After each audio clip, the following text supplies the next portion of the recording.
पूजा की घंटी के साथ आपको पीछे से आवाज़ और भी सुनाई दे रही होगी, और ये आवाज़ है चीकू मीकू की। क्योंकि जैसे ही मैं पूजा करती हूँ सुबह, तो इनको अंदाज़ा हो जाता है कि अब सुबह हो गई है और हमें अब खाना मिलने का समय है।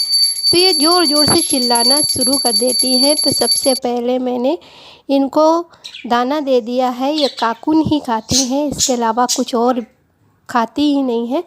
तो देखिए कितने खुश हैं दोनों अपना दाना पाके, और ये घंटी सुनते ही चिल्लाना शुरू कर देते हैं।